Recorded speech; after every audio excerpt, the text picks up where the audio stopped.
such a motion prevail, I will immediately sign the warrants for the civil arrest of the members who have said they will not be here.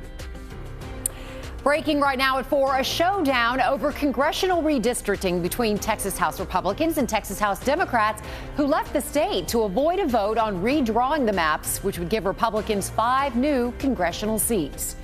Good afternoon. Thank you for joining us for CBS News Texas at 4. I'm Karen Borda. And I'm Ken Molestina. Democratic House members left Texas yesterday. They did it to break quorum.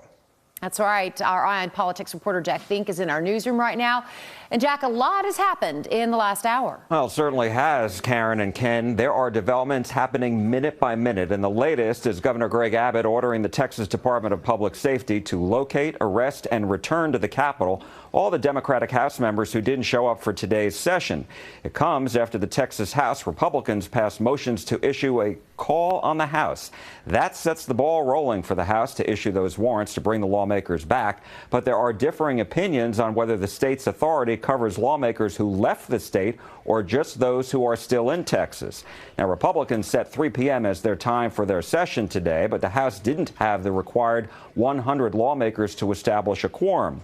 Speaker Dustin Burrows had the doors to the House chamber closed and locked.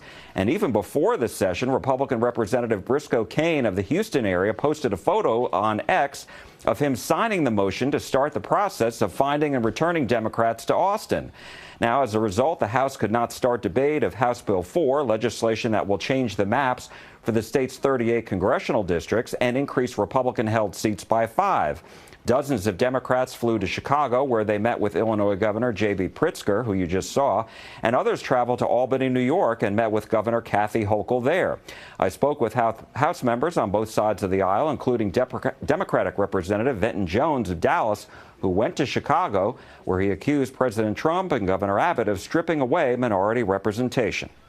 I received a ton of emails and a ton of phone calls from my constituents that this is just a bridge too far as this power grab that we're seeing. This isn't because Texans wanted it. This was at the request of the president to steal power and through premature redistricting. Well, as a Republican, Jack, I think this is manna from heaven.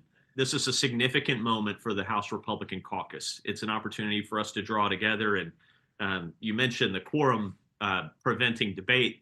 There wasn't going to be any meaningful debate. There was going to be a lot of posturing and a lot of noise being made, but Republicans are absolutely still planning to pass these redistricting maps despite all the screeching and histrionics. Now, the House Democrats are vowing to stay out of Texas through the end of the special session later this month, but Governor Abbott could call another special session right after that. They've